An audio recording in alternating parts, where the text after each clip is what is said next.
bienvenue à cette séance d'information sur créer une pratique de groupe en médecine rurale.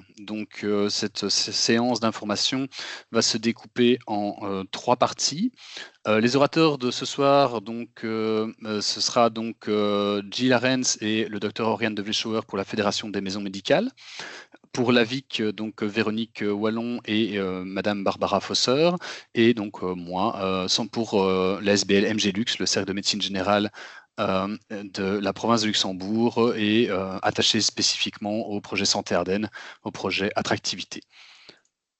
Je vois, je n'entends rien, est-ce normal? Docteur Royer, est-ce que les autres nous entendent? Parce que je pense que c'est vous, enfin de votre côté, j'espère tout du moins. Mais j'espère que vous avez trouvé une solution. Les autres, si vous nous entendez bien, c'est le moment parce que ce serait t'entend dommage. bien, nous.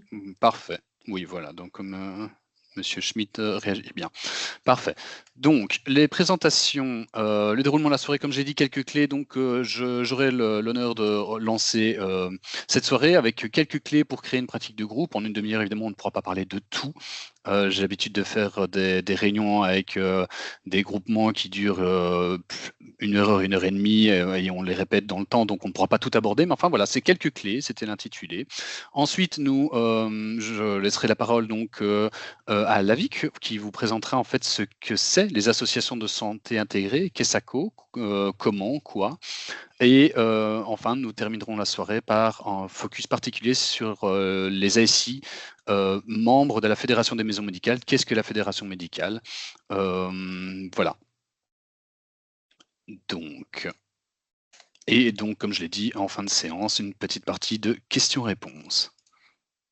Hop, alors je vous partage ma présentation.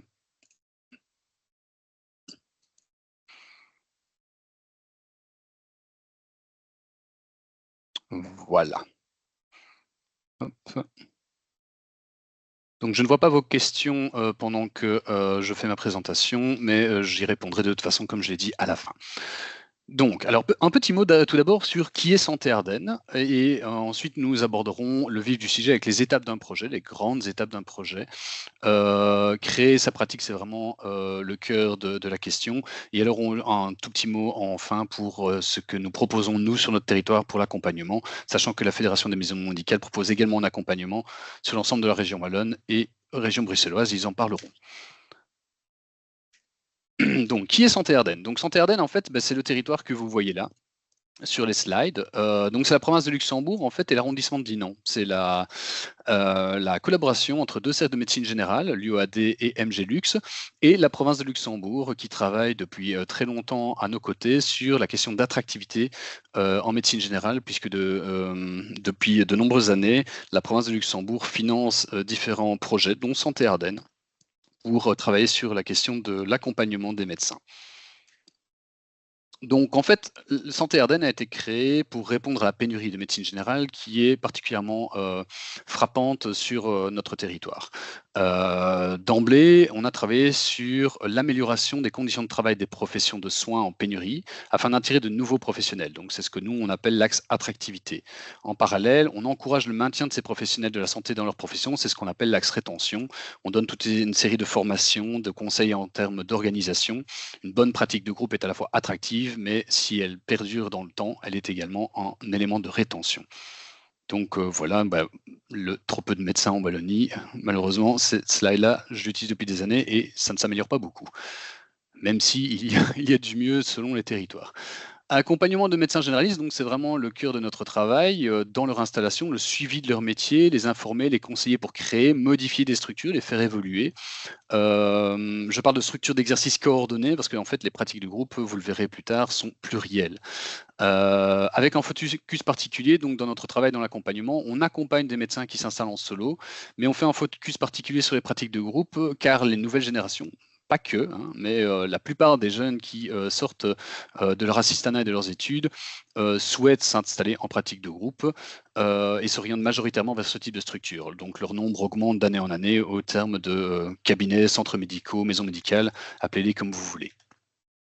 Voilà, quand je parlais d'un contexte de pénurie, à l'heure actuelle, ceci, c'est ce qui est considéré comme une pénurie par la VIC, avec des critères à la fois de densité médicale, de densité de population, donc densité médicale médecine générale, et c'est ce qu'on appelle les primes PULSEO1. Pour tous ceux qui souhaiteraient, vous pouvez scanner le QR code où on vous enverra les présentations hein, à la fin de ces exposés. La semaine prochaine, on vous enverra l'ensemble des présentations de ce soir, mais vous pourrez retrouver les liens pour vos communes si vous le souhaitez. Ça, c'est la province de Luxembourg. Donc en rouge, c'est pénurie grave, en vert, c'est pénurie, en blanc, ça va. Voilà, donc ça vous donne une idée du contexte dans lequel on travaille et la nécessité de développer ces pratiques de groupe, qui est une des réponses parmi d'autres. C'est loin d'être la seule, mais c'est le focus de ce soir, une des réponses pour la pénurie. Un petit mot sur les spécificités du milieu rural, tout de même.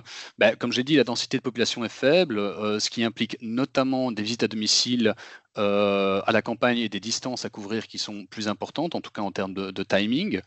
Des patients de tout âge, alors là, vous me direz, c'est également le cas en ville, hein, c'est le propre de la médecine générale, mais c'est particulièrement vrai en milieu rural avec cette notion de médecin de famille qui est encore très présente, où le médecin généraliste reste le référent de l'ensemble de la famille et les patients consultent moins souvent, ou en tout cas moins vite, la deuxième ligne, les spécialistes, les urgences, etc. Donc il y a quand même ce rôle de proximité en médecine générale rurale qui est particulièrement frappant lorsqu'on discute avec les jeunes qui viennent de s'installer. Pratique de médecine générale, elle est très variée, hein, ça de manière globale, avec des actes techniques, de la pédiatrie, de la dermatologie. C'est ce qui est attractif, heureusement, pour nos territoires, c'est ce qui fait l'intérêt de la médecine générale et, a fortiori, du coup, c'est très vrai en milieu rural. Les possibilités, là, comme en ville, hein, en médecine générale, en médecin généraliste, de nos jours, pour faire de l'ENE, du planning familial, de la dictologie, c'est très diversifié, c'est un des atouts de la médecine générale sur lequel il faut compter, et à nouveau, elle est très vraie en milieu rural. Les actes techniques sont beaucoup plus pratiqués en milieu rural, clairement. Il suffit de voir les statistiques de nos postes médicaux de garde pour se rendre compte qu'il y a énormément de sutures, de petites chirurgies qui est faite en poste de garde, dans les cabinets infiltration et autres. La réflexion est également beaucoup plus poussée, si je puis dire. Ce n'est pas faire injure aux médecins généralistes de ville. Hein. Je ne voudrais vexer personne. Mais la réflexion ici, c'est qu'en fait, l'hôpital étant moins proche, alors on en a, hein, mais l'hôpital étant moins proche, le médecin réfère moins rapidement et pousse la prise en charge plus loin. Alors ce n'est pas moi qui le dis, c'est les assistants qui viennent sur notre territoire après avoir passé parfois 1 an, 6 mois, 2 ans, ça dépend, en milieu urbain, qui constatent qu'ils doivent aller un peu plus loin dans leur réflexion. Et c'est évidemment très formateur, même s'ils ne s'installent pas in fine chez nous, ils apprennent beaucoup. Nombreux cabinets disposent d'un échographe, mais ça c'est vrai partout. Le réseau de médecins généralistes et alors j'ai l'habitude de dire que la province de Luxembourg est en grand village, c'est-à-dire qu'on n'est pas nombreux, mais on se connaît très bien. Et du coup, on est également très solidaires, ne fût-ce que dans nos postes de garde.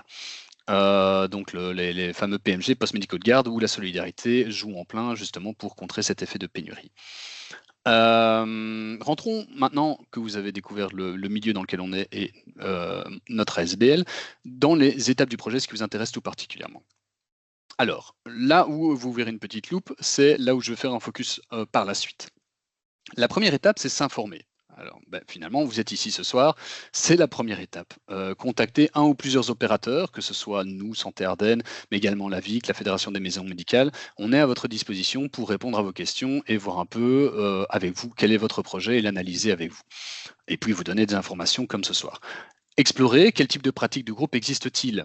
Pour cela, la meilleure façon, c'est que je vous invite à aller découvrir d'autres centres médicaux, d'aller leur poser des questions, de comprendre comment est-ce qu'ils fonctionnent, pourquoi est-ce qu'ils se sont mis sous cette forme-là, de rencontrer le terrain, les médecins locaux. Si vous n'êtes pas médecin vous-même, allez les rencontrer. J'invite les élus locaux à rassembler les médecins généralistes. Moi, ça m'arrive régulièrement sur le territoire de la province de Luxembourg, de faire des réunions avec la commune, avec les médecins, et de les entendre dans un premier temps, de voir quels sont leurs besoins. Est-ce que c'est un besoin de locaux plus adaptés parce que les locaux sont trop petits, parce que les pratiques de groupe se développent, ça prend de la place. Est-ce qu'on manque de médecins généralistes? Comment les attirer? Ça, c'est d'autres éléments d'attractivité, on ne s'attardera pas là-dessus. Mais en tout cas, le dialogue et s'informer, c'est essentiel. La deuxième étape, c'est constituer une équipe de base. quelque part qui sera la locomotive, le noyau dur. Alors moi, je travaille généralement au minimum avec un médecin. Je sais que la Fédération des maisons médicales n'a pas ce souhait primaire, même si à un moment donné, vous en aurez besoin pour faire une ASI, c'est obligatoire, vous le verrez. Moi, je travaille pour un centre de médecine générale, donc on part du principe qu'on travaille au minimum avec un médecin. Maintenant, s'il n'y en a pas, on peut aider à contacter les médecins locaux, comme je le disais, ne fût-ce qu'avec les communes ou autres. Mais constituer une équipe de base, ça peut être que des médecins généralistes, ça peut aussi être bien sûr pluridisciplinaire. C'est à vous de réfléchir au projet que vous souhaitez faire et quels sont les besoins de la population aussi à ce stade. Très important, j'y reviendrai de nombreuses fois lors de cette séance, c'est identifier ce qu'on appelle nous les rêves, c'est-à-dire les rêves communs, les rêves endeuillés. Qu'est-ce que vous voulez faire? Quel est le métier que vous voulez faire? Et qu'est-ce que vous êtes prêt à passer, entre guillemets? Qu'est-ce que vous vous dites, si je ne le fais pas comme ça, c'est pas grave? C'est important parce que si vous n'êtes pas clair sur ce que vous voulez faire, vous allez vous embarquer dans un projet et vous allez vous rendre compte trop tard que c'est pas ce que vous vouliez. Et vous aurez soit perdu du temps, vous aurez acquis de l'expérience, mais vous aurez perdu du temps et vous serez surtout déçu. Et il est important que cette équipe de base crée une charte des valeurs communes. J'y reviendrai au niveau des valeurs juste après. Élaborer un plan d'accompagnement avec l'aide de plusieurs opérateurs, nous, mais il y en a d'autres sur le territoire.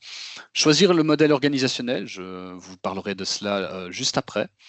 Il y a différents modes d'organisation possibles. Rencontrer les partenaires locaux potentiels. Une fois qu'on a ce noyau dur, ce petit groupe de soignants qui veut créer un projet commun, il est important d'aller rencontrer les associations actives sur le territoire, dans le social, dans la santé, rencontrer la commune si ce sont des médecins et des soignants, rencontrer le CPS, organiser une séance d'information, soit une information générale, soit par métier. Pour rechercher à compléter l'équipe, il faut faire connaître votre initiative. Ça demande à ce stade de savoir ce que vous voulez faire pour présenter un projet clair et de pouvoir l'exposer, non pas forcément à la population, parce que la population a d'autres attentes, mais plutôt à vos confrères soignants. C'est plutôt dans ce sens-là, à ce niveau-là. Sur base de l'accord qui unit le noyau dur. Donc voilà, il s'agit maintenant d'adhérer, entre guillemets, d'accepter les personnes qui partagent votre vision des choses. Voilà. Donc rédiger les statuts. Alors on rentre dans l'administratif pur et dur. Hein. Rédiger les statuts, s'il s'agit d'une SBL, d'un règlement d'ordre intérieur, ROI, d'une charte, qui doit être le reflet des valeurs, des discussions qui ont été réfléchies en amont. En adéquation avec le modèle organisationnel, vous verrez que les modèles organisationnels, il y a certains qui sont plus propices à un mode de fonctionnement et à certaines valeurs que d'autres. Tout cela doit être en adéquation. Et surtout, anticiper les évolutions possibles pour éviter l'accumulation de ce que moi j'appelle des strates, j'y reviendrai tout à l'heure, mais beaucoup de pratiques de groupe, c'est un peu normal, c'est l'histoire de chaque pratique de groupe, mais deviennent des lasagnes, et certaines sont plus ou moins digestes. Donc il s'agit parfois d'anticiper un peu les évolutions en termes de développement de pratiques. Et élaborer un plan financier. Bien sûr, sans argent, on ne pourra pas construire tout ça. Donc élaborer un plan financier, l'importance d'avoir des compétences en gestion. À ce stade-là, vraiment, faites-vous aider par un comptable pour réfléchir à vos entrées et vos sorties budgétaires. Et introduire les demandes de financement et de subsides via les ASI, enfin, si vous avez opté pour un mode organisationnel ASI parce que c'est vos valeurs, donc c'est les subsides à la VIC qu'on vous présentera, mais il y en a d'autres possibles. Voilà, donc le financier, nous on invite vraiment, souvent c'est la première question qui vient et en fait c'est un mauvais réflexe parce qu'en fait la question financière, si les valeurs ne sont pas claires derrière, ça va patiner.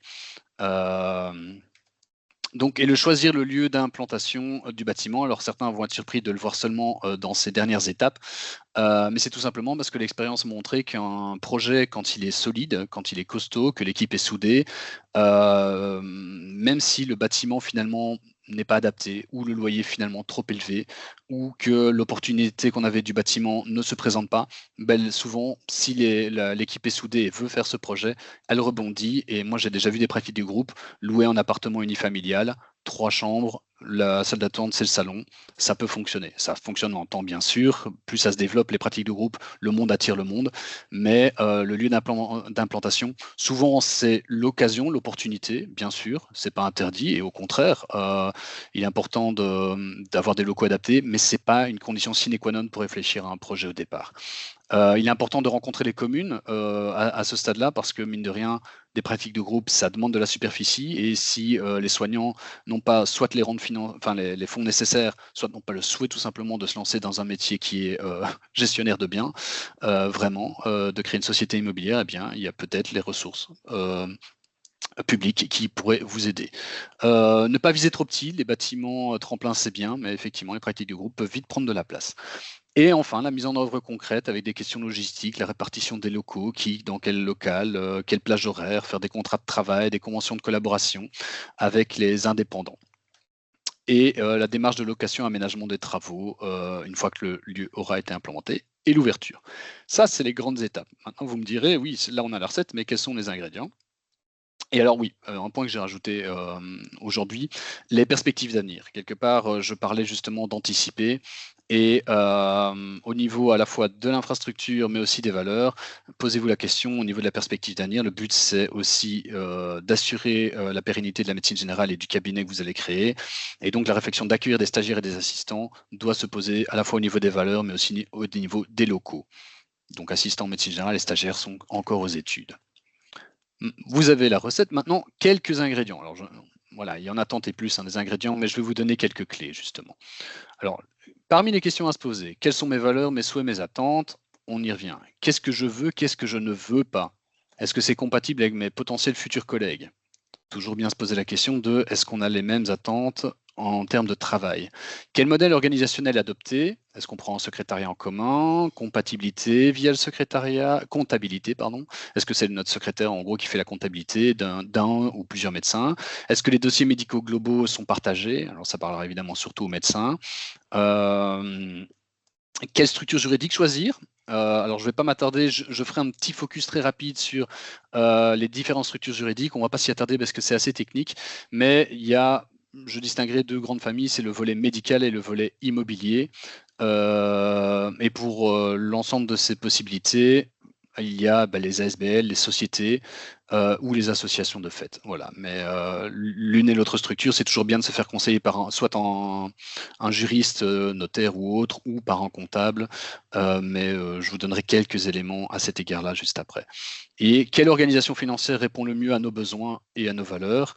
Acte forfait New Deal, acte et forfait, Lavie vous en parlera un peu après, la Fédération des maisons médicales. Le New Deal, rapidement, c'est une solution médiane. C'est à la fois un paiement à l'acte qui est un peu moindre que la classique consultation à l'acte, mais une partie forfaitaire qui est majorée, donc en fait des dossiers médicaux globaux par patient qui sont un peu plus élevés que si vous travaillez à l'acte notamment. C'est une nouvelle façon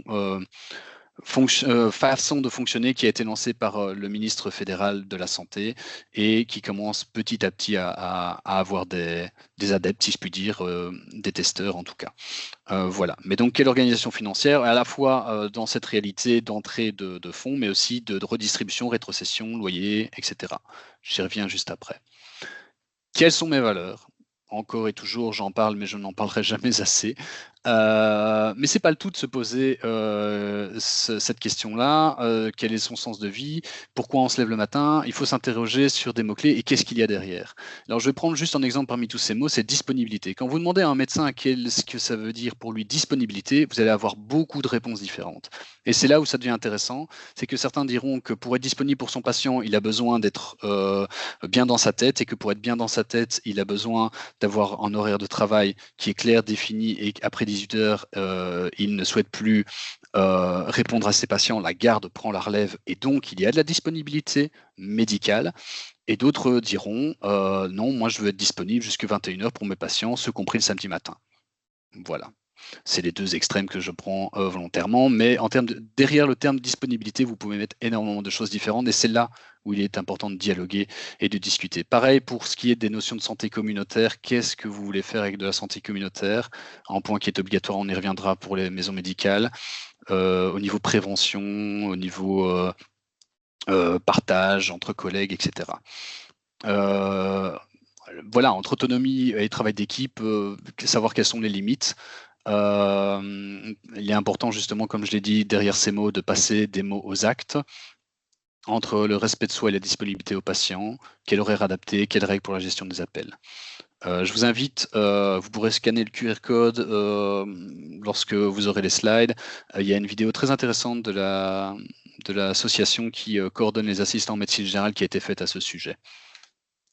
Voilà, quelque part, une image vaut 1000 mots en termes de différence de valeur. Donc la question, c'est de qu'est-ce qui réunit une équipe, qu'est-ce qui les différencie, est-ce que ces différences sont compatibles? Quel modèle organisationnel, pratique de groupe? Par définition, il y a une mise en commun. Mais de quoi? Et jusqu'à quel point surtout?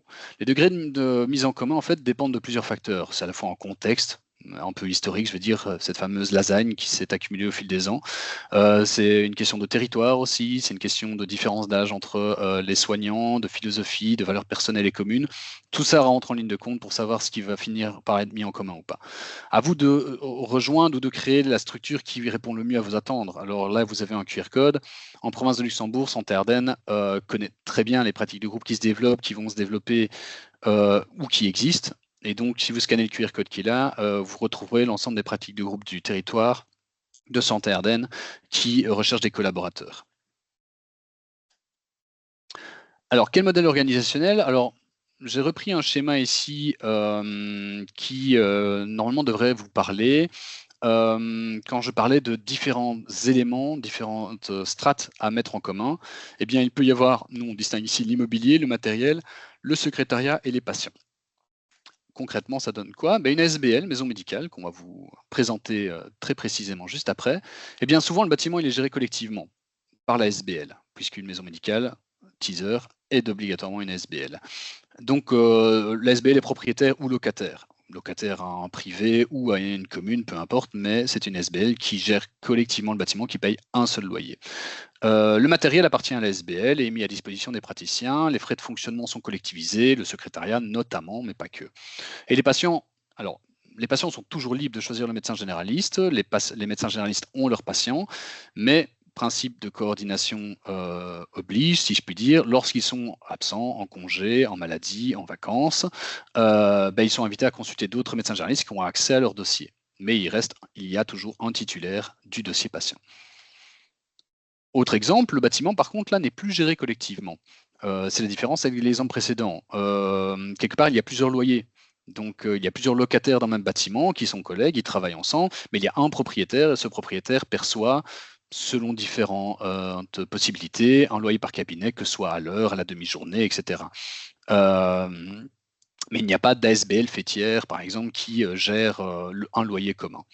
Mais le matériel est partagé, le secrétariat est partagé, etc. Encore un autre exemple, là un peu plus éclaté si je puis dire, c'est ce que j'appellerais le niveau 1, sans hiérarchie aucune, mais pour que vous compreniez mon propos de la pratique de groupe. Un regroupement est une pratique de groupe en fait. On considère nous sur notre territoire qu'à partir du moment où des médecins partagent un secrétariat commun, même s'ils ne sont pas sous un même toit, peuvent être considérés comme une pratique de groupe. Je connais beaucoup de centres, non, justement de zones médicales où ils ont des réunions toutes les semaines ensemble, ils partagent leurs dossiers patients, ils se remplacent en cas de vacances. Alors là, c'est 95% du territoire le fait, heureusement, hein. En tout cas, sinon ça deviendrait invivable. Mais ils ont des secrétaires aussi en commun, alors qu'ils travaillent tous chez eux, à leur domicile. Et au fur et à mesure, ils ont créé un bâtiment. Parfois, ils se partagent en temps dans un bâtiment, mais ce n'est pas toujours le cas. Mais par contre, la pierre angulaire, et c'est très important, c'est le secrétariat qui coordonne, qui reçoit les patients, qui le dispatche les patients vers leur médecin traitant, mais ils se partagent les dossiers. Mais ils n'ont pas du tout le même bâtiment, et encore moins le matériel. Quel modèle financier? Alors, évidemment, la question financière, c'est la colonne vertébrale du plan, et ça peut varier selon la philosophie de travail, les valeurs, ça va de soi. Alors, il y a plusieurs éléments. Il y a en perception, ça je ne vais pas m'y attarder, on y viendra tout à l'heure avec les autres présentations. Perception financière, est-ce que c'est une perception à l'acte, au forfait, au New Deal? Et en rétribution, là c'est plutôt la répartition financière au sein d'une pratique. Et là, il y a notamment ces possibilités-ci. Il y a la rétrocession, c'est-à-dire que le prestataire perçoit à l'acte et rétrocède X% de son chiffre d'affaires issu de ses consultations et de ses visites. Parfois, certains, dans ce chiffre d'affaires, y ajoutent les gardes, l'ONL, la médecine scolaire. Souvent, c'est juste les consultations, les visites. Et cette rétrocession va, enfin voilà, ça dépend un peu les besoins financiers de la SBL fêtière, en tout cas de la structure fêtière, mais ça va, j'ai entendu 16-27%, et ça varie dans le temps en fonction des besoins financiers de la SBL, que ce soit en termes d'emploi ou pas. Mais ça, c'est le premier modèle, c'est la rétrocession. Le médecin rétrocède une partie de son chiffre d'affaires à la structure de coordination. Le loyer, avec ou sans charge, avec secrétariat inclus ou non, un loyer perçu au mois ou à l'heure ou à la demi-journée. Ça, c'est vraiment en fonction du plan financier qui est fait avec un comptable. Et la troisième grande catégorie, c'est le pooling, qu'on pourrait appeler perception centralisée finalement. C'est l'inverse de la rétrocession, c'est plutôt la structure fêtière qui centralise l'ensemble des avoirs, des actes médicaux, et les redistribue selon des règles qui sont établies, définies dans un règlement d'ordre intérieur. Alors il y a beaucoup de règles qui existent en termes de redistribution de ce pool. Ça peut être un tarif à l'heure, ça peut être un montant différencié par mois selon l'expérience du médecin. Régulièrement dans ce système de pool, les dossiers médicaux globaux sont mis en commun. Donc pour ceux qui ne sont pas médecins, les dossiers médicaux globaux ont une valeur financière. Je crois que c'est 30 ou 34 euros, Ariane, je ne sais plus exactement. Ça dépend un peu aussi si c'est des BIM, il y a des montants différents, si je ne me trompe pas. Et ceux-là sont mis en commun et sont rétrocédés selon les règles qui sont préétablies par l'ensemble des soignants de l'équipe. Alors, je vous ai dit que je dirais un mot sur les structures juridiques. Je ne vais pas m'y attarder parce que vraiment, c'est intéressant de se poser beaucoup plus sur cette question-là et d'avoir un notaire en comptable autour de la table. Mais pour vous dresser un tableau rapide, la pratique solo, stricto sensu, c'est un indépendant soit en personne physique, soit il a créé une société. Et généralement, le comptable, après X euros de chiffre d'affaires, conseille de passer en société. La pratique en regroupement, donc à partir de regroupement, on considère c'est à partir de 2 personnes. Voilà, c'est comme je vous ai dit, c'est somme toute assez basique, mais il y a un partage. Là, par contre, il peut y avoir un peu plus de formules. L'association de fait, l'association sans but lucratif, donc la SBA, et une société à responsabilité limitée, une SRL. Les pratiques sont souvent des lasagnes de tout cela. Comme je disais tout à l'heure, digestes ou non, elles sont constituées de différentes structures qui sont empilées au gré de l'évolution du groupe. Il faut parfois réévaluer ensemble les structures. Nous, on intervient souvent au niveau des pratiques de groupe parce que ça fait 10, 15 ans qu'elles existent et qu'il y a 4 médecins en société, 2 médecins emploient une secrétaire, 2 autres médecins emploient une autre secrétaire, le bâtiment appartient à un médecin et à un moment donné, la question c'est est-ce qu'on ne créerait pas une structure qui chapeaute l'ensemble et qui coordonne un peu mieux cela. Et voilà, c'est pas obligatoire, mais parfois ça fait du bien de se poser ces questions-là. Exemple de coexistence, quand je disais de différentes structures, ben voilà, par exemple, un bâtiment, il peut être en propriété par une société immobilière, une société immobilière qui est détenue en partie ou en totalité des médecins, des occupants des locaux. Parfois, les médecins sont à la retraite, mais possèdent toujours le bâtiment en société. Le matériel, le secrétariat, les frais de location peuvent être gérés par une SBL qui donc paye en loyer à la société immobilière, et le médecin à titre individuel, et les autres soignants d'ailleurs aussi, sont en société, ne fût-ce que, ou en personne physique. Voilà. Mais en tout cas, donc voilà, c'est ce que je vous parlais de lasagne. Ça, c'est une lasagne qui est tout à fait digeste et cohérente, mais il y a parfois des choses beaucoup plus complexes que cela. Donc, chaque structure juridique a ses avantages et ses inconvénients. Je ne peux que vous inviter à demander conseil à votre notaire, votre comptable. On a déjà été invité autour de la table avec ces intervenants-là pour réfléchir aux tenants et aux aboutissants. Ça vaut toujours la peine de se poser ces questions-là. Vous avez là en QR code avec des informations des services officiels de l'État sur les différents types de sociétés et d'associations, avec à chaque fois les caractéristiques propres à chacune et les avantages et inconvénients, enfin, de manière globale du coup, puisque c'est vraiment un descriptif. Pas propre au milieu médical. Alors, je clôturerai ma présentation avec, entre guillemets, un patchwork des raisons qui pourraient pousser une pratique de groupe à l'échec. Alors, c'est une liste non exhaustive. Et en premier lieu, je mettrai pas de communication. J'insiste sur le fait qu'il y a une différence entre entendre et écouter. Alors, vous avez peut-être déjà entendu ce cliché, mais c'est tellement vrai. C'est des médecins qui veulent faire une pratique de groupe parce qu'ils disent c'est la solution. C'est la solution, il faut attirer des jeunes, il faut être en pratique de groupe. Sauf que derrière, quand on creuse, on se dit mais en fait, ils n'ont pas évalué ce qu'ils voulaient faire ensemble. Ils n'ont pas discuté exactement, ou alors ils se sont parlé, mais ils ne se sont pas vraiment entendus sur justement qu'est-ce qu'il y a derrière ce mot disponibilité. Voilà, j'entends disponibilité, mais qu'est-ce que tu veux dire par disponibilité? Et là, il faut creuser. Une raison d'un échec, ça peut aussi être minimiser justement les divergences de valeurs au départ. De dire, oh, ben, c'est pas grave, ça va aller. Alors oui, parfois ça va très bien, mais parfois il y a des choses, ça passe pas.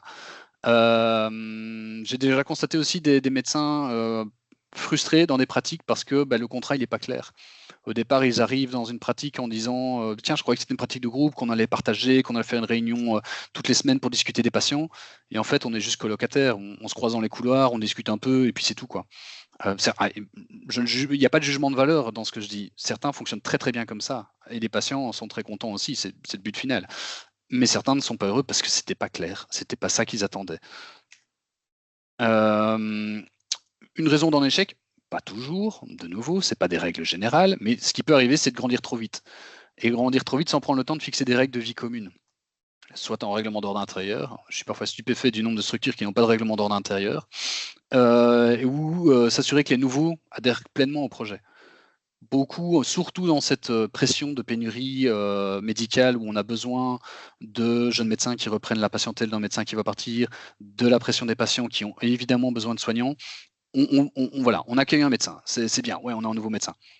Oui, mais est-ce qu'il est d'accord avec votre projet? Est-ce qu'il sait dans quoi il s'embarque? Est-ce que vous êtes d'accord avec la façon dont il va travailler? Un projet peut évoluer, évidemment, mais quand vous accueillez tous les ans un nouveau médecin et que vous n'avez pas pris le temps de respirer et de vous dire est-ce que c'est clair ce que nous on fait, est-ce que c'est clair pour toi?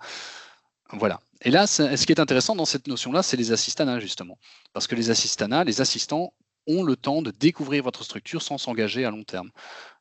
Donc pour les médecins, les stagiaires de même, ils sont au cœur du dispositif, mais ils sont au cœur de votre centre médical en tant que stagiaires, assistants, et ils peuvent le découvrir et voir si le fonctionnement leur convient. Raison d'un échec, prioriser les besoins des patients au détriment de la cohésion des valeurs de l'équipe. Et évidemment qu'on est là pour, enfin que vous êtes là, je ne suis pas médecin, excusez-moi, ni soignant, mais évidemment que vous êtes là pour soigner les patients, mais ça met une telle pression sur le système, sur les soignants, que énormément de structures médicales s'épuisent à vouloir répondre encore, encore et encore. Et au fur et à mesure, il y a les éléments qui lâchent, que ce soit les soignants, que ce soit le secrétariat. Donc, à un moment donné, il faut être conscient de ses limites. Et là, c'est vraiment un travail sur les limites de chacun et de la pratique du groupe. Une raison d'un échec, ça peut être l'argent, tout simplement. C'est un contrat financier pas clair, avec une gestion des DMG où on ne sait pas trop comment ils sont gérés, des temps partiels qui occupent des locaux, qui occupent tout en cabinet, mais en fait, ils payent en demi-loyer. Et du coup, bah, il y a une perte financière pour la structure qui gère, vu qu'il y a un demi-local qui vit comme ça. Un paiement des heures de santé communautaire, alors ça c'est spécifique lorsqu'il y a des ASI, mais il y a toute une série d'heures finalement qui peuvent être valorisées mais qui ne le sont pas toujours. Et là, parfois, ça entraîne des frustrations. Et en raison d'un chèque en plan financier qui est mal calculé aussi. Hein. Vous voyez une rétrocession qui est trop ou pas assez élevée, et du coup une structure faîtière qui n'arrive pas à survivre et qui n'arrive pas à payer les emplois nécessaires. Quand vous avez 4 médecins et une demi-secrétaire et que tout repose sur elle, bah, ce serait peut-être temps d'engager, par exemple. Ou en tout cas de réévaluer le travail que vous lui mettez. Donc en flou sur le financement et le travail fourni des secrétaires, qui paie, qui bénéficie du secrétariat. Je clôture ici ma présentation avec l'accompagnement. Voilà, parmi toutes ces clés, nous, on peut vous aider à en démêler quelques-unes sur notre territoire. Alors, Santé Ardennes ne travaille que sur l'arrondissement de Dinan et la province de Luxembourg. On est là pour soutenir et accompagner les médecins généralistes, mettre tous les futurs partenaires potentiels autour de la table, que ce soit les communes, les secrétaires, les paramédicaux. Et la province de Luxembourg a un financement à hauteur de 5 000 € par projet qui est mis à disposition, si je puis dire. C'est un subside, une bourse qui est là pour intervenir sur justement payer des experts, des coachs en fait, avec qui l'on travaille régulièrement, pour justement se poser les bonnes questions. Je ne suis pas juriste, vous non plus, je ne suis pas comptable. Enfin, il y en a peut-être parmi vous, mais moi pas, les médecins non plus. Et du coup, on appelle ces personnes auprès des projets pour qui nous aident à répondre à toute une série de questions. Donc ces 5 000 € sont valables pendant 2 à 3 ans et permettent de lever quelque part ces freins à la réflexion. Voilà, ça c'est ce qui existe sur la province de Luxembourg spécifiquement. Voilà, et pourquoi pas votre futur projet, si vous souhaitez développer un projet sur notre territoire dans ce contexte-là, vous êtes les bienvenus. Voilà, vous aurez mes coordonnées, je vous enverrai tout cela, ainsi que mes collègues de la province de Luxembourg. Vous aurez la présentation. Et voilà, c'est tout pour moi. J'espère que je n'ai pas été trop rapide, puisqu'il y a effectivement beaucoup de concepts là derrière. Et je vais passer la parole à Madame Moillon et Madame Fosseur.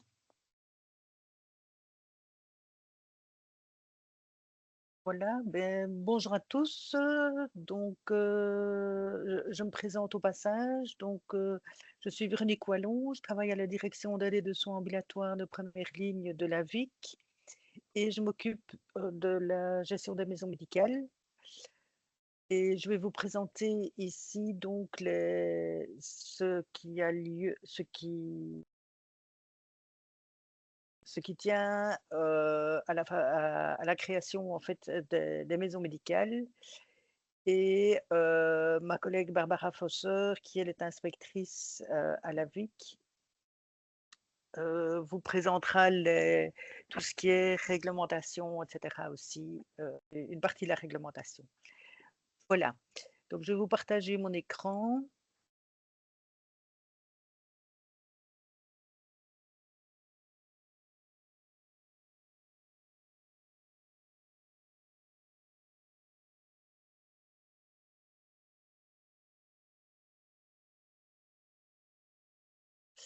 Alors voilà, Parfait. donc vous m'entendez tous bien? C'est très bien, merci. Et Oui, voilà, c'est bon pour la slide. voilà, merci. Donc voilà, au niveau de la VIC, on va parler d'associations de santé intégrées, donc qui vous sont présentées donc par la direction d'aide et de soins ambulatoires et de première ligne et audit et inspection opérateur santé pour ma collègue. Alors, ce qu'on appelle donc une association de santé intégrée, en abrégé donc ASI, vous entendrez souvent parler de ce terme-là. Donc, qu'est-ce que c'est? En fait, c'est une structure qui est agréée pour exercer une mission de soins de santé primaire au bénéfice de la santé globale des populations et qu'on peut retrouver soit sous forme d'ASBL, soit sous forme d'autorité publique. On y reviendra plus loin et on vous expliquera. Alors, il y a 6 fonctions décrétales en fait pour une ASI.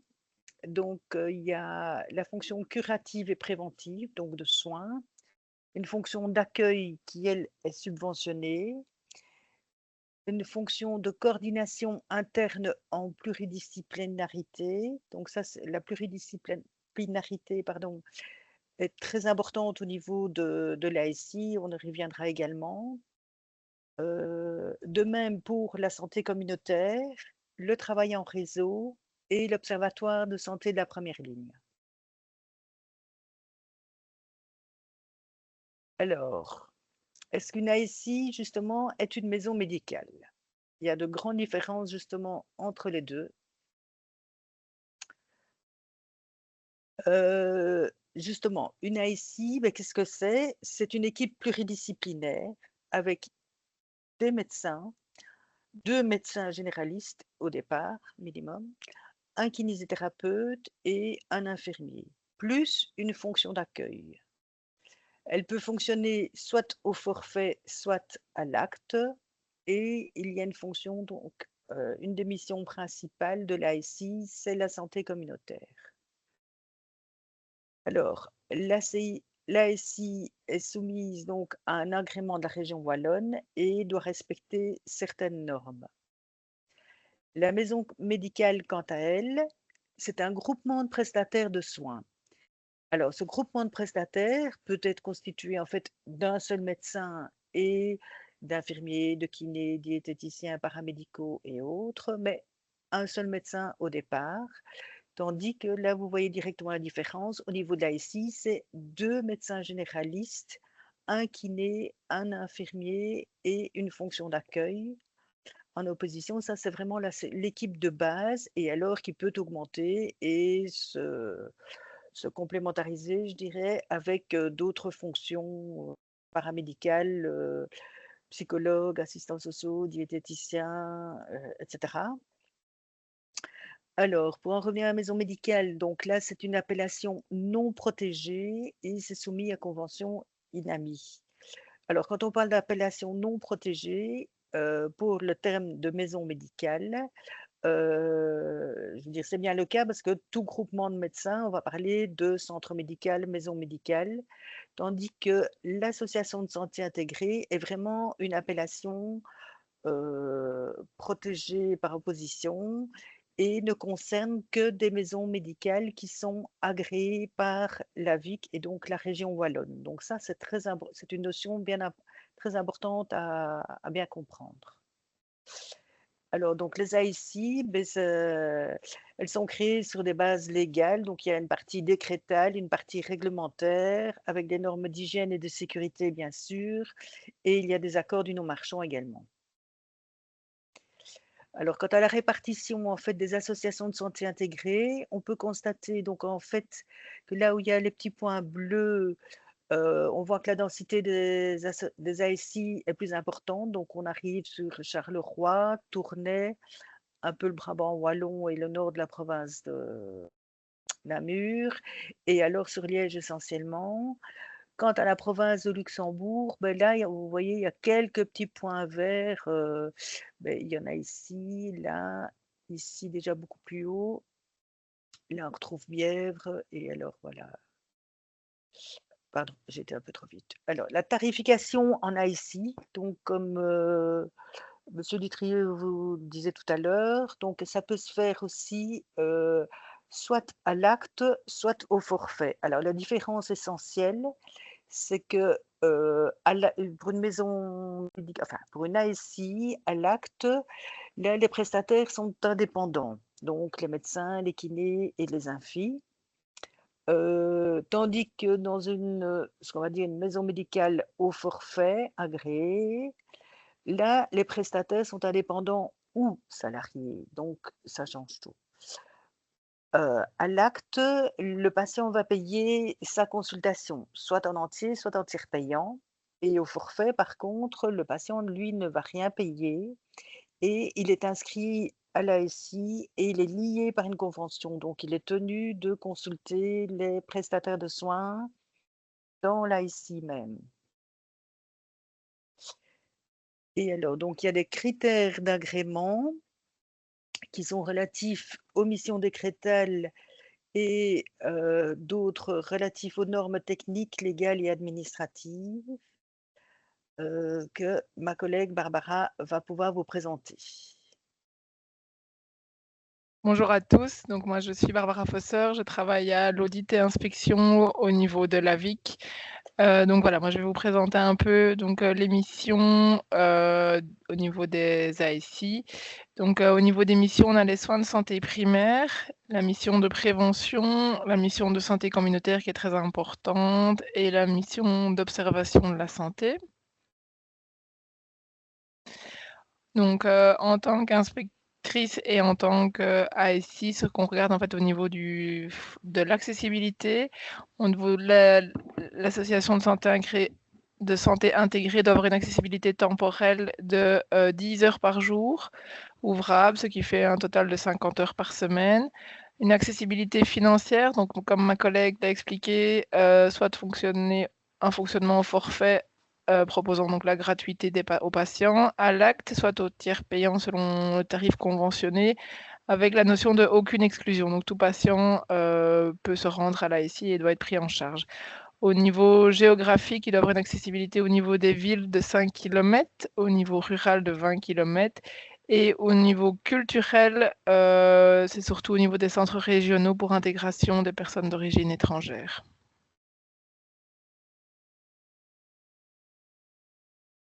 au niveau du plan d'action. Donc, quand il y a une demande d'agrément et puis après, pendant le fonctionnement de la SI, en fait, il y a un plan d'action qui est demandé par la VIC. Donc, c'est un plan d'action, c'est un outil de travail qui est refait tous les 5 ans.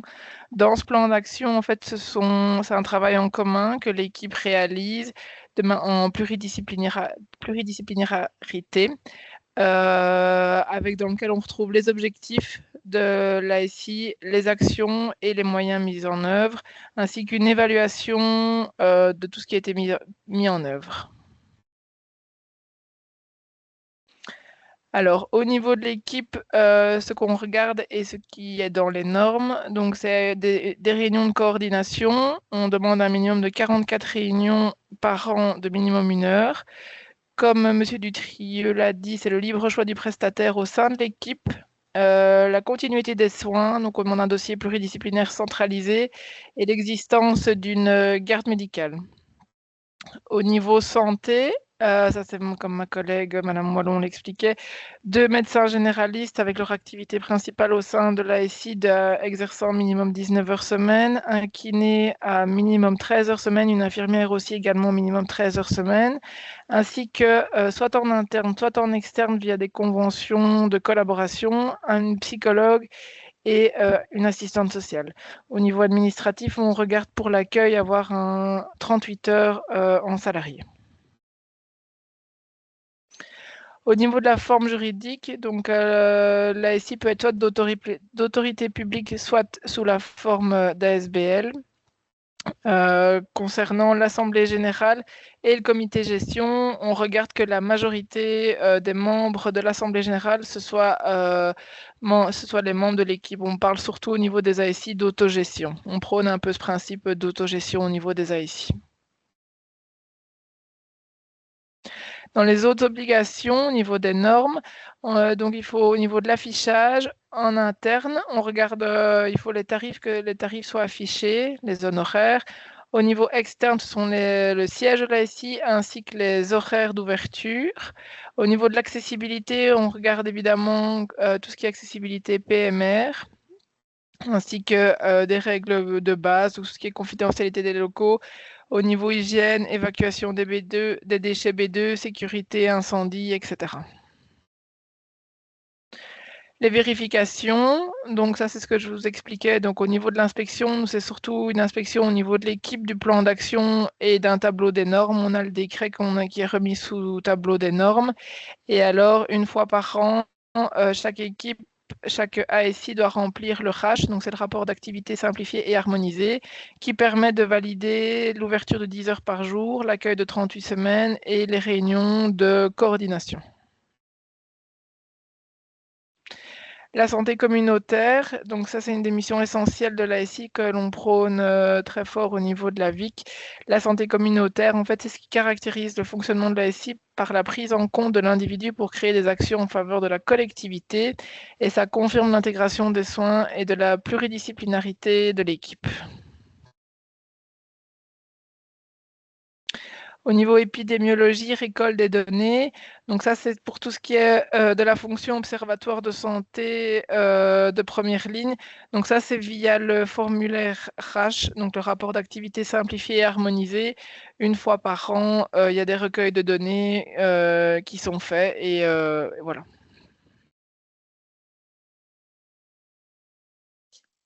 Voilà, merci Barbara. Alors voilà, je vais reprendre la main. En ce qui concerne les subsides de la région wallonne, donc ce sont des subsides que vous pouvez obtenir en fait, enfin que la SI peut obtenir suite à l'agrément. Alors, je vais me baser directement sur un exemple concret, je crois que ce sera plus parlant. Donc, pour l'agrément lorsqu'une ASI est agréée, en fait, en ce qui concerne la subvention de 2025, en 2025, l'ASI va percevoir une avance sur le subside. Et en 2026, pour percevoir le solde, en fait, il faut justifier les dépenses. Donc là, il y a des documents, enfin un rapport qui est à rentrer pour le 1er mars de l'année. Et il y a une déclaration de créance avec le solde qui est envoyé à l'ASI dans le courant du mois de juillet. Il y a également au niveau de l'ASI des accords du non-marchand où là, c'est déterminé en fait par un arrêté ministériel. Ici, c'est l'arrêté ministériel de l'année lui-même, donc de 2025, qui permet alors à l'ASI d'établir une déclaration de créance. Oui, une déclaration de créance et ensuite d'être payé alors par la région wallonne également. Alors, vous avez également un Pulseo dont Laurent Doutry a parlé tout à l'heure, où là, pour l'année 2025, on va demander, on va déjà avoir une demande avec les justificatifs pour 2024. En 2026, il y aura l'intervention de 2025. Et ensuite, il y aura également une demande avec les justificatifs de 2025 en 2026. Alors, comment se calcule le subside de l'ASI? Donc, on revient par rapport à cette ligne-ci, en fait, au niveau de relatif à l'agrément de l'ASI. Là également, c'est la règle générale, mais je voulais repartir d'un exemple, c'est toujours plus concret. Alors, l'agrément, en fait, donc, est attribué à durée indéterminée. Pour calculer le subside, on va se baser en fait sur l'activité de l'année précédente, donc via le rapport d'activité simplifié et harmonisé à rentrer donc pour le 1er mars 2025 en l'occurrence. On tient compte de l'index de 2025 bien sûr, et la notification du calcul est réalisée dans le courant du 2e semestre de l'année. Donc, et alors, la justification de la dépense de subside, en 2026, pour le 1er mars, il faudra rentrer en fait le décompte récapitulatif du personnel. Donc, c'est un document, un formulaire qui est à remplir avec le détail en fait du personnel et des charges salariales. En plus des frais de fonctionnement, la vérification alors de ce dossier-là se fait dans le courant du 2e trimestre de l'année 2026, se fera à ce moment-là. En juillet, il y aura une déclaration de créance et le versement du solde en septembre 2026. Alors, au niveau de qui est-ce qui est subventionné au niveau de l'ASI même. Donc, vous avez une fonction d'accueil. Ceci, ce sont des montants indexés à l'heure actuelle. On en est, pour donner une idée, ici, il est mis 25 000, mais on arrive à environ 35 000 € maintenant pour un ETP accueil. Alors, vous avez des heures de coordination, donc c'est la réunion de coordination une fois par semaine, 44 fois par an, où là, il y a effectivement un montant également qui est repris par patient. Au niveau de la santé communautaire, donc là, vous voyez qu'il y a 3 paliers et auquel correspond chaque fois un montant d'indemnisation. Donc, entre 100 heures et 200 heures, jusqu'à 100 heures, pardon, c'est 3 000 €. De 200 à 400, c'est 6 000 € et 400 €, au-delà de 400 €, c'est 9 000 €. Au-delà de 400 heures, pardon. En cas de financement au forfait, il y a une subvention de 2 000 € également. Si l'ASI se trouve en zone rurale, il y a également une subvention prévue. En cas de participation aux réunions du plan de cohésion sociale ou du relais de santé, il y a également une enveloppe qui est prévue, donc de 1 000 et 1 500 €. Et pour le recueil des données, la transmission des données au niveau de l'épidémiologie, là, c'est également une subvention de 3 000 €. Donc tous ces montants-là sont à indexer. Et alors, en plus, au début de l'installation de la SI, pour les 2 premières années, là, c'est une prime de 20 000 € qui est attribuée à la SI si elle est située donc dans une zone où l'ISADF est inférieur à 0,64 ou s'il y a moins de 150 habitants au kilomètre carré. Alors, il existe encore d'autres subsides possibles pour les ASI. Alors, il y en a qui sont directement versés aux ASI. Ça concerne en fait les subsides du non-marchand ou alors d'un Pulseo. Pour les subsides du non-marchand, là, je vous invite à vous adresser directement à la VIC autrement. Et alors, il existe également des subsides mutualisés, comme il y a eu la création de la Betasie, qui est une ASBL en fait constituée de 3 personnes qui s'occupent du bien-être des travailleurs en ASI spécifiquement. Et en fait, donc ces 3 travailleurs qui participent à des formations, qui proposent des formations, qui se déplacent dans les ASI. Et comme les problèmes sont pareils enfin, dans toutes les ASI, quant au type d'emploi, ces 3 personnes-là, en fait, donc s'occupent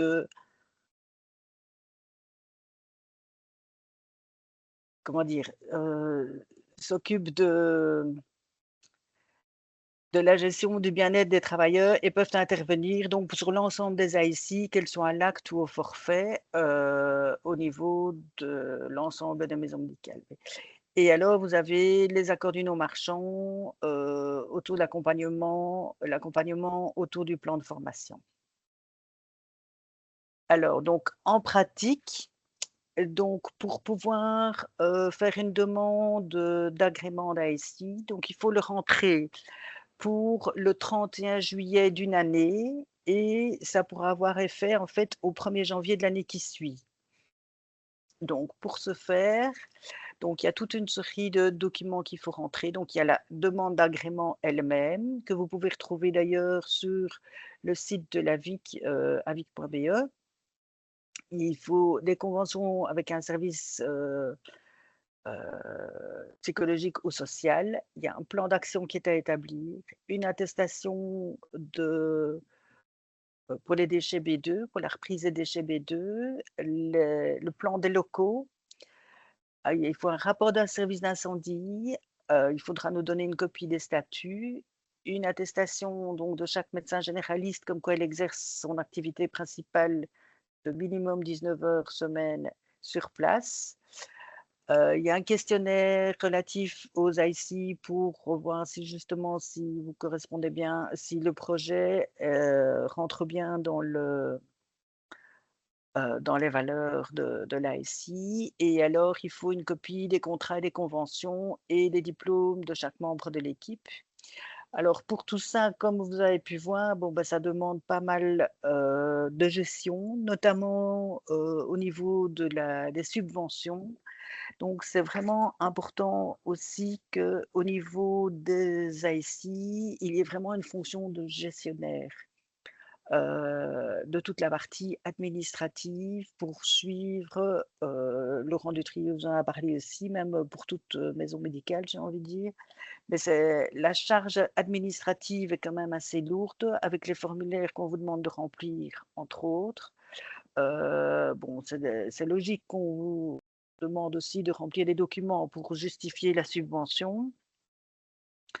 Et donc, il y a toute la partie administrative qui est vraiment importante et souvent on conseille de commencer en prévoyant sûrement l'équivalent d'un mi-temps même au début parce qu'il y a des personnes qui se font surprendre par la charge de travail au départ aussi. Donc voilà, je ne sais pas s'il y a des questions ou si dans le chat ou si vous allez... Il n'y a pas de questions pour le moment, mais n'hésitez pas à les Oui, poser au fur et à mesure et on y reviendra oui, par après toutes voilà. les exposés. Merci beaucoup pour cette présentation. On va passer la parole maintenant à la Fédération des maisons médicales, à Gilles et à Oriane, pour un focus particulier sur la fédération. Pendant qu'elles partagent leur PowerPoint, je plus sois ce que Madame Wallon disait. Dans le chat, en fait, je disais qu'effectivement, je rassurais les gens quand ils vous entendaient sur le poids administratif. Et il y a ce que moi j'appelle des coordinateurs, mais c'est vrai que c'est plutôt des gestionnaires, mais ils coordonnent aussi, qui sont là pour épauler les soignants dans ce travail obligatoire pour évidemment justifier les subsides reçus. Voilà. Oriane et Gilles, à vous la parole. C'est bon pour le PowerPoint. Voilà. Donc moi c'est Oriane de Vlechoer, je suis médecin en maison médicale à Rochefort et je travaillais avant, comme Gilles le fait maintenant, à l'aide au développement des maisons médicales en Sud Luxembourg, en Sud Namur et dans la province de Luxembourg. Et donc Gilles, ça c'est une de tes casquettes. C'est ça. Donc, moi, je travaille à la Fédération des maisons médicales. Je suis coordinatrice de l'intergroupe qui rassemble donc la province de Luxembourg et le sud Namur. Et j'ai cette mission maintenant qui était celle d'Oriane, donc dans la cellule d'aide au développement de nouvelles maisons médicales. Et par ailleurs, je suis gestionnaire, coordination et ressources humaines dans une maison médicale. Laquelle donc? Bravo.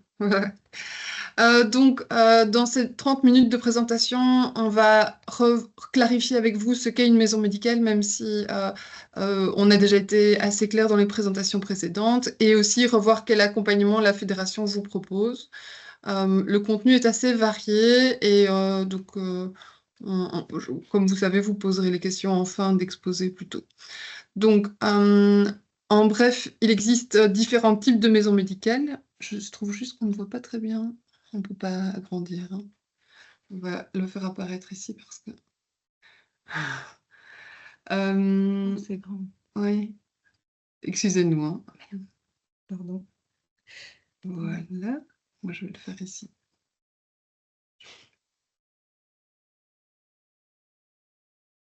En tout cas, chez nous, c'est très clair. Il n'y a pas de problème. Voilà, ok. Donc, il existe différents types de maisons médicales. Des maisons médicales à l'acte, au forfait, en ville, à la campagne, avec différents métiers qui les concernent, qui y travaillent. Toutes les maisons médicales ne sont pas membres de la Fédération des maisons médicales et on va chercher les constantes des maisons médicales membres de la Fédération des maisons médicales. Donc on en retrouve partout en Wallonie et à Bruxelles et elles se veulent être des lieux de proximité accueillants tant pour les soignants que pour les habitants d'une commune ou d'un quartier dans le but d'améliorer la santé et la qualité de vie des personnes. Donc, comme on vous l'a dit, le terme maison médicale n'est pas protégé en Wallonie. Les subsides ASI dépendent de la VIC. Et le terme maison médicale, par contre, lui, est un terme protégé à Bruxelles. Et les structures qui l'ont ont obtenu l'agrément de la COCOF. Maintenant, donc, comme je disais, toutes les maisons médicales ne sont pas membres et les maisons médicales membres de la Fédé peuvent porter différents noms, maison de santé, collectif de santé ou maison médicale. Et ce soir, par simplification, nous allons parler de maison médicale, soit maison médicale membre de la Fédé, et on va parler des 8 points communs qu'on retrouve dans ces maisons médicales. Donc, ces points communs sont vraiment ce qui lie finalement les maisons médicales de notre mouvement, parce qu'on parle d'un mouvement. Donc, le premier, c'est de l'accueil. Donc, la place de l'accueil est assez centrale dans les maisons médicales. Elle se veut vraiment être un lieu d'écoute et d'accueil. C'est une fonction centrale qui est assez reconnue en maison médicale et où on ne parlera finalement pas de secrétariat, mais plutôt d'accueillante. Elles sont même considérées comme professionnelles du soin, en fait, dans la maison médicale. Alors, une deuxième particularité, donc c'est l'équipe pluridisciplinaire. Donc, les patients sont suivis vraiment par une équipe de première ligne plutôt que par un seul soignant. Donc, on vous a parlé du MKI, qui était donc obligatoire en ASI, mais effectivement, il y a aussi les assistants, des accueillantes. Et alors, en fonction de la réalité du terrain, en fonction des analyses que la maison médicale peut faire, ils peuvent effectivement travailler avec des diététiciens, des dentistes. Majoritairement, il y a des gestionnaires effectivement dans les maisons médicales. Et l'idée, c'est que tout le monde puisse travailler ensemble sous le même toit pour assurer vraiment un suivi de qualité. Alors, pour le début d'un projet, souvent, la présence d'un médecin généraliste est vraiment souhaitée, mais vu notre contexte actuel, Pour le début de l'accompagnement d'un projet, mais c'est sûr que une maison médicale n'ouvrira que s'il y a un médecin. Ouais. Mais donc, en début d'accompagnement, on préfère qu'il y ait un médecin dans l'équipe. Donc, les avantages de cette équipe pluridisciplinaire, c'est vraiment la complémentarité des regards et des compétences, le fait d'avoir vraiment une approche globale du patient. Donc, dans les situations complexes, les soignants sont vraiment tous sous le même toit et peuvent discuter de manière plus fluide, finalement, des situations problématiques. On pense notamment aux situations plus chroniques. Alors, il y a un partage des responsabilités. Et le médecin, en général, va pouvoir compter vraiment sur l'aide d'une assistante sociale pour le soutenir, par exemple, si un patient n'est pas en ordre de mutuelle ou quelque chose comme ça. Alors, la logique du bien-être des patients est également appliquée en général à celle des travailleurs. Et donc, on aime bien citer en général une étude qui a été commandée par Van den Broek en 2023 sur la répartition du temps de travail des médecins généralistes. Voilà, 40% des médecins généralistes actifs dans un cabinet individuel veulent changer leur lieu de travail. Et le lieu de travail le plus populaire pour un changement est le cabinet de groupe. Donc, il y a plusieurs éléments qui motivent ces envies, mais c'est entre autres l'importance de la charge de travail, la nécessité d'une approche multidisciplinaire et d'un personnel de soutien en raison des demandes toujours plus complexes. Et alors, il y a aussi un souci concernant le suivi futur des patients actuels quand la pension approche. C'est ce qui motive finalement à vouloir rejoindre une pratique de groupe. Et donc, évidemment, un des avantages, c'est aussi l'économie des moyens au niveau des locaux, du matériel et du personnel.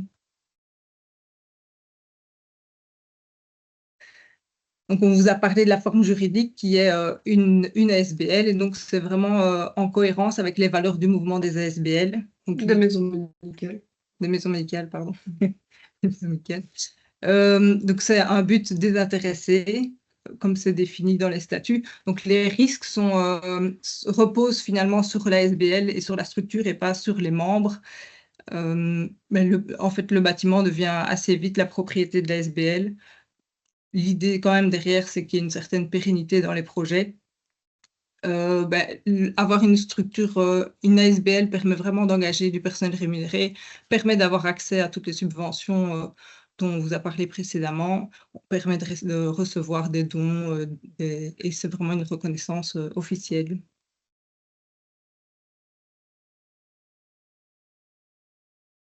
Alors, le mode d'organisation des maisons médicales, c'est en autogestion, c'est-à-dire que la majorité des travailleurs dans l'assemblée la majorité tous les travailleurs sont membres de droit de l'Assemblée générale. Voilà, dans l'autre sens, c'est plus facile. Chacun a une voix. Et l'idée, c'est que les équipes soient non hiérarchisées. Donc, chacun a droit à la prise de parole et peut participer vraiment à l'organisation de la maison médicale et à toutes les décisions qui la concernent.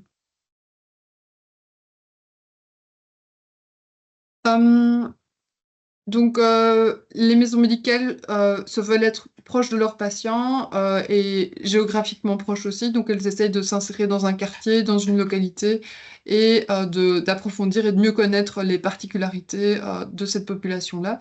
Elles proposent donc des soins et aussi des activités préventives, de promotion de la santé, de prévention et de santé communautaire, et en ciblant justement les particularités de la santé des habitants, l'alimentation, les conditions de vie, le logement, l'environnement, les revenus, les loisirs, les inégalités sociales du territoire.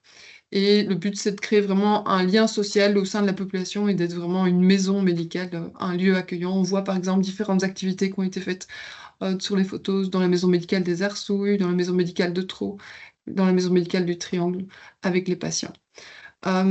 au plus près des besoins des patients. Les maisons médicales dispensent des soins de santé qui sont des soins de santé primaires, ce ne sont pas des soins de santé spécialisés. Et la qualité de ces soins est définie selon plusieurs critères, traduits en 4 lettres.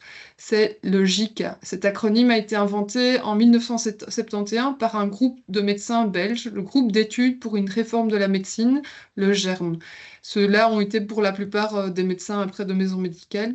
Et ils désignent des soins globaux. Et les soins globaux, ils tiennent compte des aspects médicaux, psychosociaux et environnementaux de la santé.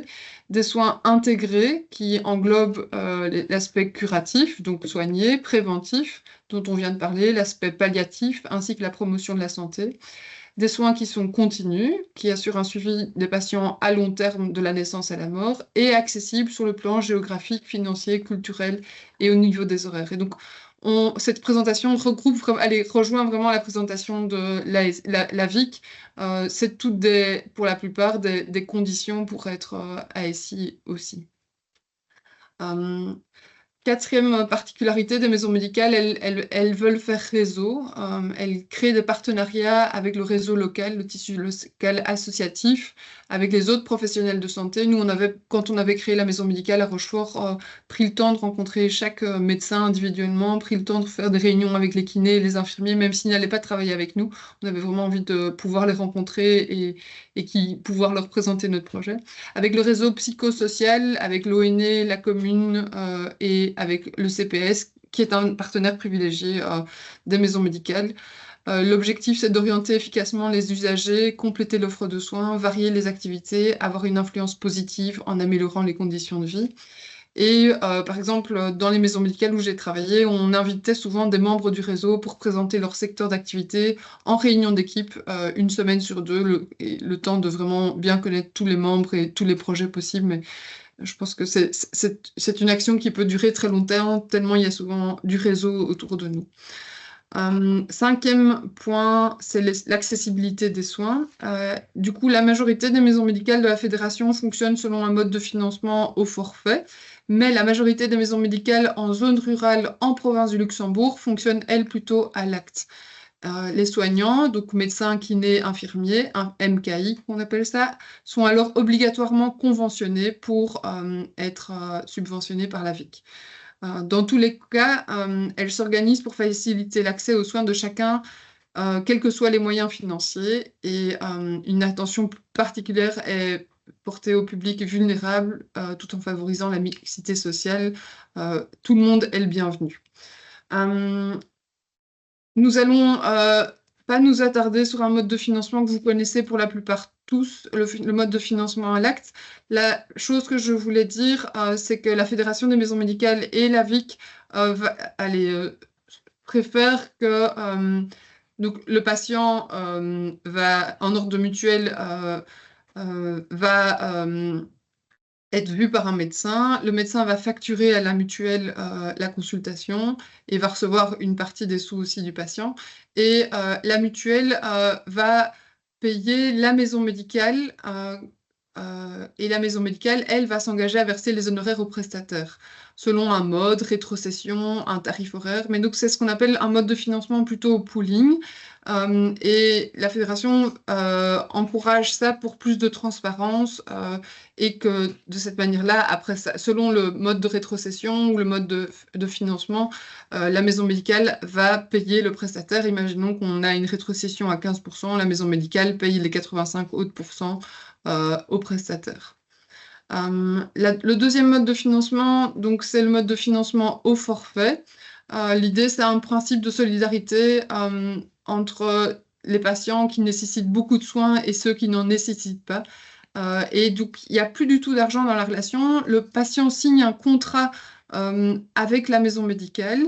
Le patient, lui, s'engage à se soigner exclusivement à la maison médicale pour les soins forfaitarisés de médecins généralistes, de kinés et d'infirmiers. Ça veut dire qu'il doit y avoir suffisamment de médecins, kinés et infirmiers dans la maison médicale pour assurer ces soins. Et la maison médicale, elle, s'engage à dispenser ces soins. Et les travailleurs de la maison médicale, médecins, kinés, infirmiers, ne peuvent pas aller travailler ailleurs. Et alors, la mutuelle, elle, va verser à la maison médicale un forfait par nombre de patients inscrits. Le forfait, il va différer pour chaque maison médicale sur base de 43 critères en fonction de l'âge, du statut social, BIM ou pas, des pathologies des patients. Donc c'est un système qu'on appelle contractuel, il y a un contrat. Le financement est fixe de la mutuelle en fonction du nombre de personnes inscrites, ce qui permet quand même un plan financier un peu plus stable et voilà.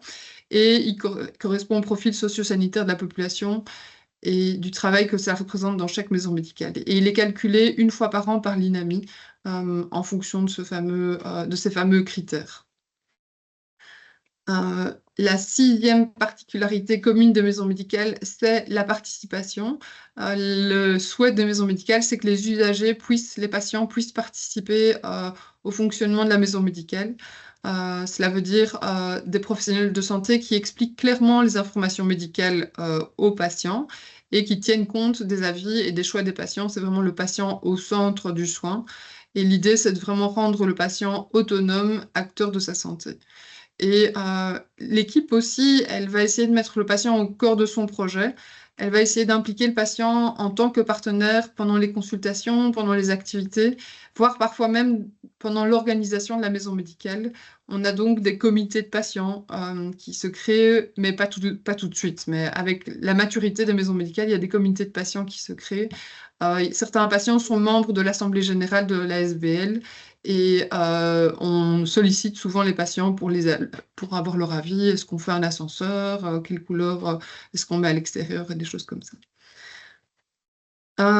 Les maisons médicales membres de la fédération entendent promouvoir une manière de soigner et de pratiquer une médecine générale globale, préventive et de proximité.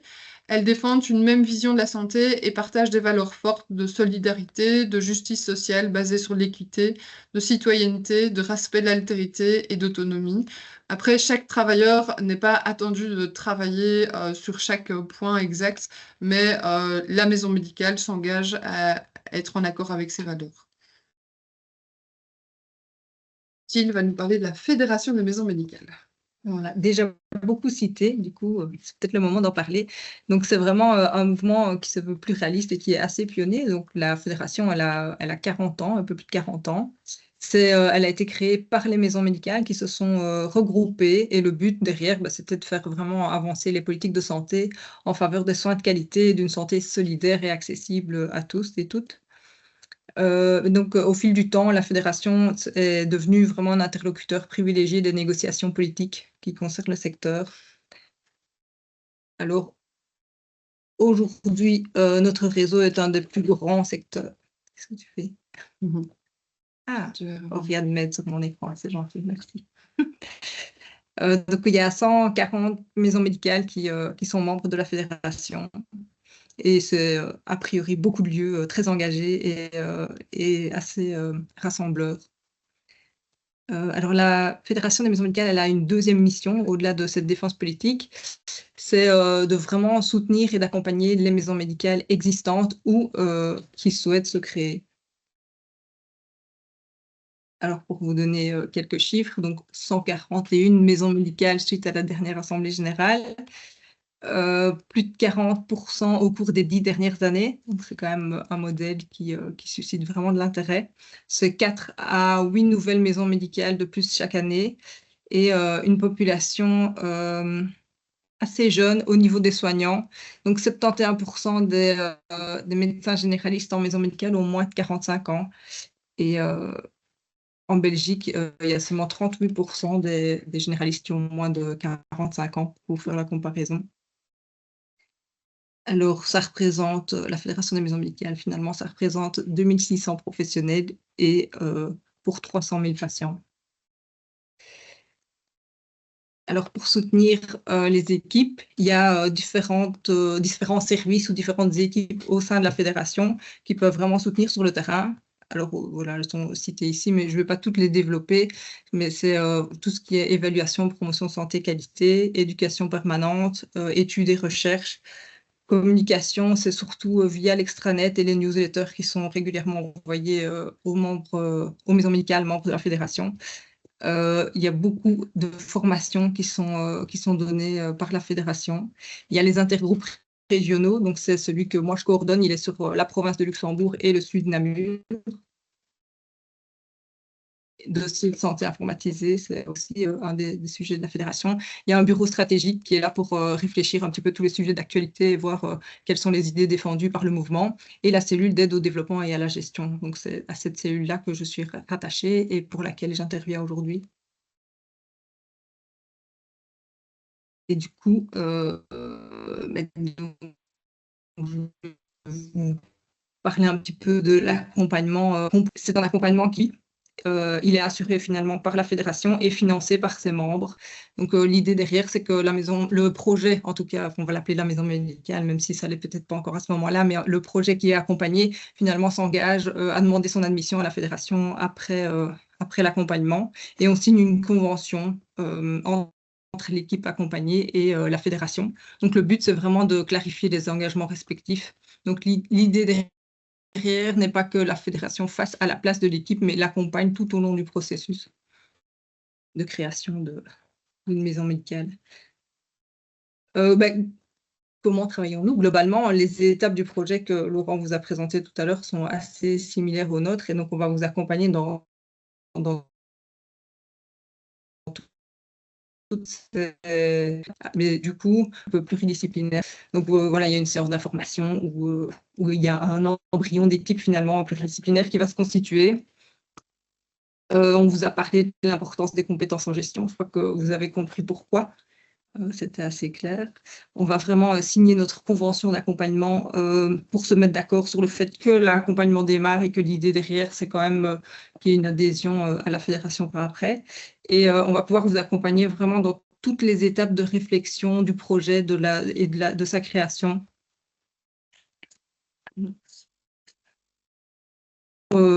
Laurent vous a parlé aussi du fait que vous êtes vraiment encouragé à prendre contact avec le réseau local, que ce soit avec les maisons médicales, mais pas que, aussi avec les partenaires.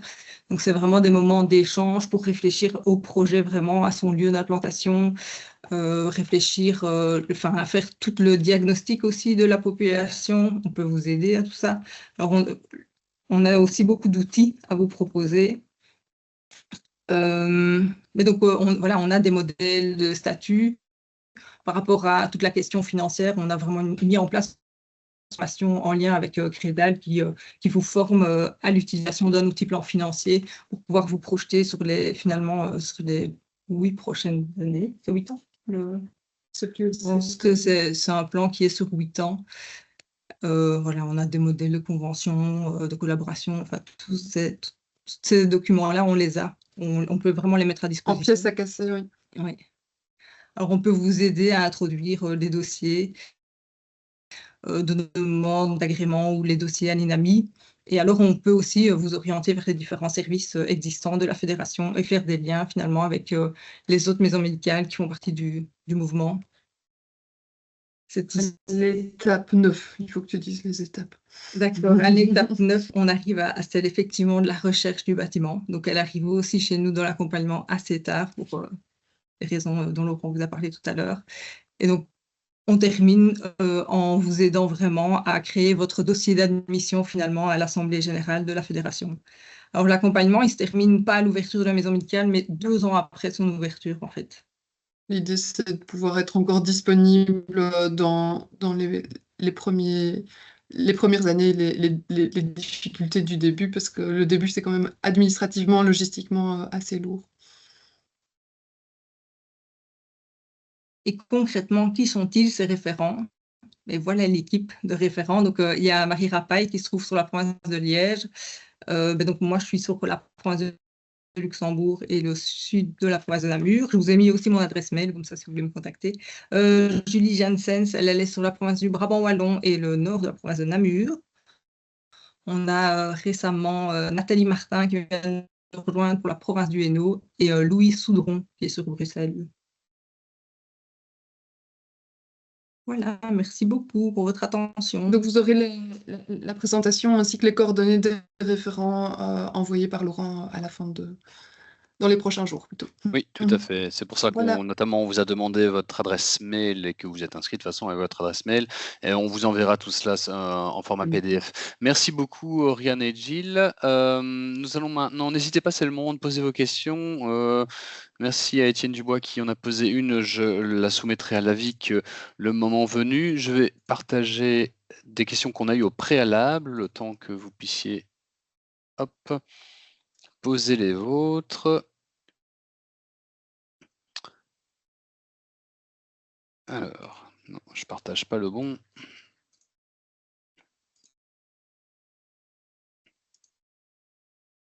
Voilà. Donc, alors, quelques questions. Alors, on nous a posé la question de quels sont les critères INAMI pour définir une pratique de groupe et pouvoir facturer en pratique de groupe. En fait, l'INAMI permet la reconnaissance de regroupement pour que le patient soit remboursé de la même façon, quel que soit le détenteur du DMG. De la pratique de groupe. Donc l'INAMI, en termes, voilà, ce qu'elle entend par pratique de groupe, c'est cette reconnaissance globale pour le patient au niveau de son remboursement. Il faut être au moins 2 médecins généralistes avec l'accord écrit entre les parties, une convention avec un logiciel agréé et avertir les patients que les médecins partagent son dossier avec ses confrères. Vous pourrez scanner le QR code et ça vous amènera en fait à l'INAMI et au lien pour s'enregistrer. Donc voilà, ça c'est au niveau de l'INAMI et des regroupements, pratique de groupe. Sous quelle forme juridique engager un ou plusieurs secrétaires pour une pratique de groupe qui n'est pas au forfait ni au pool d'honoraires communs? En fait, c'est pas parce que vous êtes au forfait ou à l'acte que vous ne pouvez pas faire une structure faîtière qui soit une SBL, par exemple.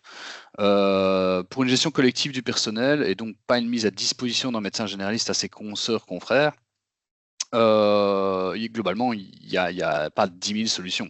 C'est soit une association de fait, qui est une solution très simple, parce qu'en fait, ce n'est pas une structure juridique à proprement parler, qui n'est pas un paratonnerre, entre guillemets, au niveau juridique, vu que c'est mon voisin et moi, on décide de vendre des glaces sur la rue, on fait caisse commune et on achète le matériel, on vend des glaces. C'est une association de fait, point.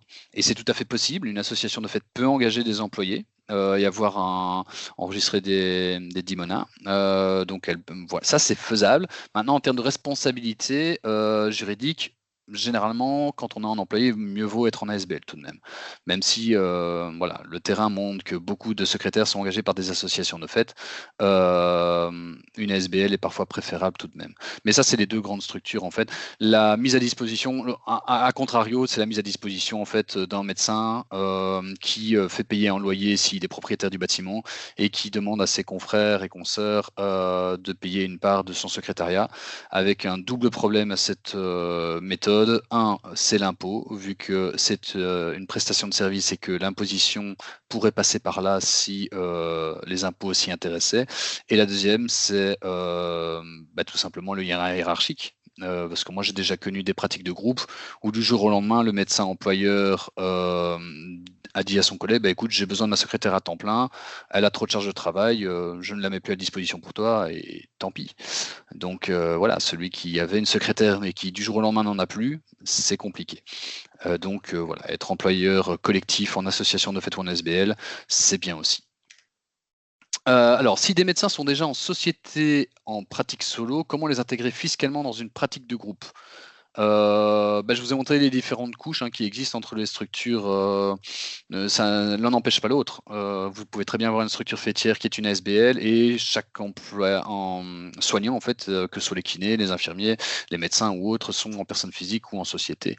Il y a une facturation de la structure faîtière aux locataires pour ce qui est des sorties, je veux dire, du soignant.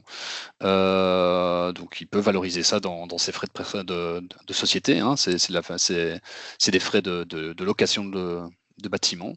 Et alors en termes de fiscalité, de comptabilité, j'invite toujours les médecins et les structures à se tourner vers les professionnels, les comptables, etc. Peuvent évidemment répondre de façon beaucoup plus précise et au cas par cas. Dieu sait qu'il y a à chaque centre médical, il y a une situation particulière. Alors la question suivante, je pense que c'est plutôt Gilles et Oriane qui pourront y répondre. Est-ce que dans cet esprit de soins intégrés, vous connaissez des projets de maison médicale associés à un service de logement social? La VIC aussi en fait pourrait répondre. Je connais déjà la réponse, on en a parlé avant, évidemment, mais Mais donc, je ne sais pas. à notre connaissance, il y a des maisons médicales qui sont associées à des CPS, mais pas à des logements sociaux. Donc, on a fait le tour tantôt en réunion préparatoire et on ne connaît pas d'exemple dans ce sens-là. Oui, je ne sais pas qui avait posé cette question-là, s'il est présent, qu'il se manifeste, s'il veut Et, préciser son propos, mais on ne connaît pas d'exemple. et Oui, donc, mais en oui. soi, pardon. Non, vas-y. Ah, non, allez-y, je vous laisse. Non, en fait, en soi, tant que la structure, en fait, de la maison médicale répond à toutes les normes d'agrément pour une ASI, pour nous, il n'y a pas d'inconvénient à ce que ce soit lié à un service de logement social. Tant que ça répond aux normes et aux décrets, il n'y a pas d'objection première a priori, comme pour toute autre structure qui serait indépendante d'un logement social et qui s'établirait sous forme d'ASBL habituellement, quoi. En tout D'accord, cas, j'en merci. ai pas à ma connaissance. Donc voilà. Merci beaucoup. Alors, autre question qui nous a été posée dans le chat, le subside impulsé O3 secrétariat est-il cumulable avec le subside ASI de l'AVIC? Ça, vous avez déjà répondu, mais peut-être détaillé. Donc, c'est les impulsés O1, 2 et 3. Au niveau de l'AVIC, comment sont-ils calculés, en fait, au niveau des subsides de l'accueil? Ça, je ne connais pas les détails personnellement au niveau d'Impulseo, mais je sais qu'ils sont cumulables effectivement avec les subsides de la VIC parce que ce sont deux choses différentes. Oui, et au niveau de l'accueil, je pense que c'est en fonction de ce qui n'a pas été subsidié. Donc, je pense que la VIC donne un subside fixe et que le restant est subsidiable par l'Impulseo à raison de 50% du restant. Et donc, on se retrouve avec des employés administratifs, parfois subsidiés jusqu'à 75% grâce à ces deux cumuls de subsides. Et finalement, il y a une question complémentaire qui nous est arrivée aussi sur le chat, c'est y a-t-il un subside pour la coordination spécifiquement des ASI? Oui, ça c'est au niveau des réunions en fait. C'est le forfait qu'il y a par patient pour 1 heure de coordination ou pour 2 heures de coordination par Mais semaine. donc, C'est là qu'on c'est retrouve le subside de la coordination. oui, c'est le forfait pour les réunions d'équipe, quoi. Oui. Mais donc, il n'y a pas un subside pour un coordinateur ou un gestionnaire. Contrairement au subside d'accueil, il n'y a pas de subside de coordinateur ou de gestionnaire. Par contre, il y a un subside en fonction du nombre d'heures de réunion d'équipe qu'on fait.